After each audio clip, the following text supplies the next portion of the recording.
रीतिकाल की जो वार्ता हम लोग कर रहे थे, बातचीत कर रहे थे, उसमें हम लोगों ने रीतिकाल के एक नाम रीतिकाल और श्रृंगार काल के बारे में बातचीत की थी हमने। एक और चीज महत्वपूर्ण है, वो महत्वपूर्ण चीज ये है कि इस काल की कविता में हमें अलंकृत करने की प्रवृत्ति बहुत ज़्यादा दिखाई पड़ती है, क्योंकि इस काल की कविता में जो कला पक्ष है,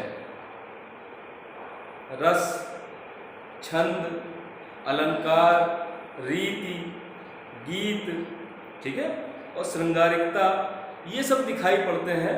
अर्थात जो कवि का मुख्य उद्देश्य है वो है अपने श्रोताओं को, अपने आश्रयदाताओं को चमत्कृत कर देना, उनको आश्चर्यचकित कर देना कि कविता सुन के ही उनके मुंह से निकले वाह वाह।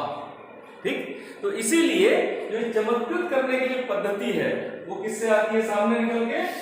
अलंकृत से निकलती है। जब अलंकरण किया जाता है कविता का, तो वहां पर जो अलंकरण करने की प्रवृत्ति होती है वो महत्वपूर्ण होती है।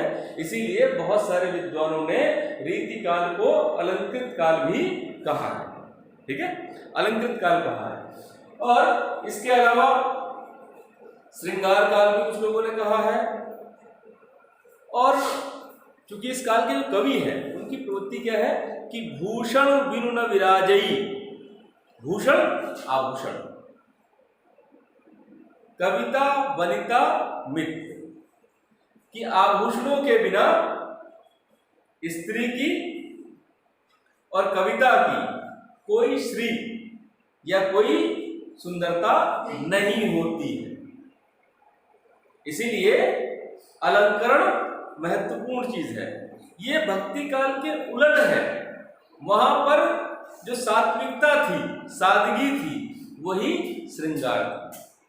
जैसे कोई अगर सुंदर है तो उसको आभूषणों की आवश्यकता नहीं पड़ती है, लेकिन अगर है आभूषण तो बहुत अच्छी बात है।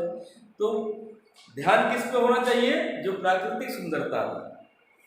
लेकिन जब हम आभूषणों की बात करने लगते हैं तो धीरे धीरे हमारा जो फोकस है वो केवल आभूषणों पे ही रह जाता है ना?